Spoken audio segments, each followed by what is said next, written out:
우리에게 이러한 은혜를 베푸시고 기업이 되게 하신 이유가 뭡니까? 12절에서 이렇게 말씀하십니다. 이는 우리가 그리스도 안에서 전부터 바라던 그의 영광의 찬송이 되게 하려 하심이라. 모든 그리스도인들은 하나님의 영광과 찬송이 되도록 선택을 받았다는 겁니다. 이 말씀은 교회의 목적, 교회의 운명, 교회의 존재의 목적은 하나님께 영광의 찬송이 되는 것입니다. 누가 교회입니까? 저와 여러분이 교회입니다. 지금 우리가 이렇게 모여 있습니다. 하나님의 백성들의 모임이 교회예요. 교회의 존재의 목적과 운명이 하나님의 영광의 찬송이 되는 거예요. 여기에서 하나님의 영광의 찬송이 된다라고 말씀하고 있는데, 이 된다라고 하는 말은 우리가 하나님의 영광과 찬송이 되는 것은 너무도 자연스러운 일이라는 거예요. 이 된다, 에이나이라고 하는 이 말은 억지로 되는 게 아니고 우리가 예수 믿고 구원받아 하나님의 자녀가 되면 자연스럽게 하나님의 영광과 찬송이 된다는 거예요. 어려운 게 하나도 없어요. 저절로 되는 거예요. 자연스럽게 된다는 겁니다. 우리 예수 그리스도께서 길이요 진리요 생명이신 것처럼 우리가 하나님의 영광과 찬송이 되는 것은 너무도 당연하다는 거예요. 이러한 너무도 당연한 하나님의 영광과 찬송이 되는 저와 여러분이 되기를 바랍니다. 이것이 교회의 목적과 운명입니다. 교회가 이 하나님의 목적을 이루어 갈 때 교회는 끝까지 존속할 수가 있는 거예요.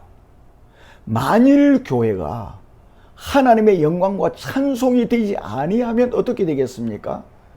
하나님께서 교회를 파괴시키는 것입니다. 우리가 교회사를 통해서 얼마든지 그것을 볼 수가 있어요. 만일의 교회가 이 존재의 목적을 잃을 때 교회는 그 사회에서 없어지고 말았습니다.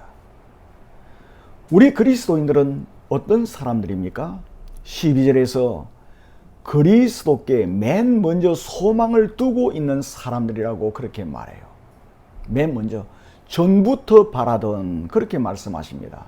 이 전부터 바라던이라고 하는 이 말은 맨 먼저 소망을 둔다 하는 의미입니다. 이 말은 이미 완성된 행동을 의미하는 거예요. 그리고 그 행동의 결과가 지속된다는 것을 의미합니다. 이 말씀은 어떤 말씀입니까? 이 말씀은 우리가 어떤 사람들인지를 말하고 있는 거예요. 저와 여러분은 예수께 그 무엇보다 맨 먼저 소망을 두었던 사람들입니다. 우리가 그리스도께 소망을 두고 그리스도를 신뢰하기로 단번에 결심한 사람들인데 그 결심이 맨 먼저 했다는 겁니다. 그리고 우리는 변함없이 지속적으로 그리스도께 소망을 두고 그리스도를 신뢰하는 사람들이에요. 우리는 주님 오시는 그 순간까지 그리스도께 소망을 두는 것을 계속할 사람들이 누구라는 겁니까?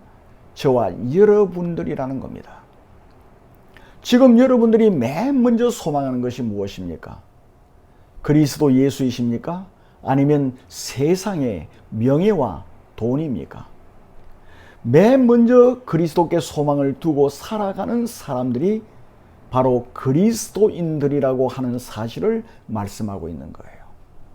지금까지 우리가 살아오면서 그렇게 살아오지 못했다고 하면은 이 본문의 말씀처럼 자연스럽게 예수 믿고 구원받아 하나님의 자녀가 된 저와 여러분들은 맨 먼저 주님께 소망을 두고 살아가는 우리들이 됩시다. 그리함으로 우리가 주님 앞에 서는 그 순간까지 하나님의 영광과 찬송이 되는 우리 모두가 되기를 주님의 이름으로 축원합니다.